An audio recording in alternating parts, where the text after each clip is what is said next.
Hello guys, welcome to share बाजार।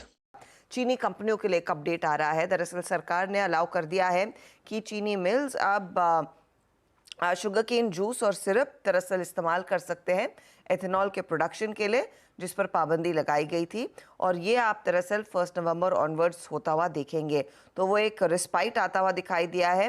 इस नई पॉलिसी के तहत इन्होंने ये भी परमिट किया है बी हैवी मोलासिस और सी हैवी मोलासिस का भी इस्तेमाल एथेनॉल प्रोडक्शन में किया जाए।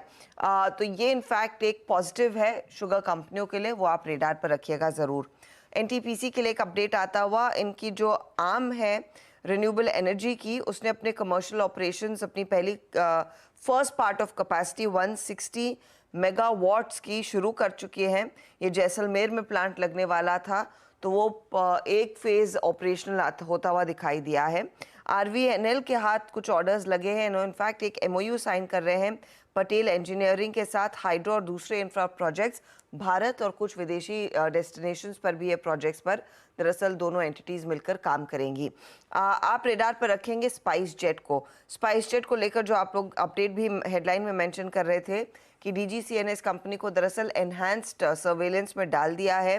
150 कैबिन क्रू मेंबर्स को 3 महीने तक फॉलो पर रखा गया, वो एक नेगेटिव है। और लार्जली कई सारी शाम की इनकी फ्लाइट्स कैंसिल हो जाती है, तो उस लिहाज से भी डीजीसीए थोड़ा सा कड़ा रुख अपना सकता है कंपनी के खिलाफ, तो वो आप रेडार पर रखिएगा।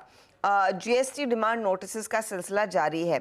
शिपिंग कॉरपोरेशन को FY20 के साल के लिए 160 करोड़ का डिमांड नोटिस मिला है, तो LIC को करीब करीब 605 करोड़ का डिमांड नोटिस मिला है उसी वित्त वर्ष के लिए।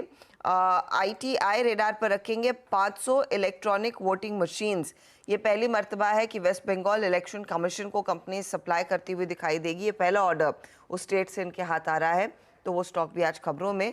आप एनवीडिया की बात कर रहे थे, तो इन्फोसिस रेडार पर रखिएगा। एक जल्द ही ये इंट्रोड्यूस करने वाले हैं high performance generative AI powered telecom solution based on Nvidia NIMS. तो एनवीडिया के एक प्लेटफॉर्म पर दरअसल एक प्रोसेस को बिल्ड किया जा रहा है जनरेटिव AI वाली, तो वो भी आज फोकस में।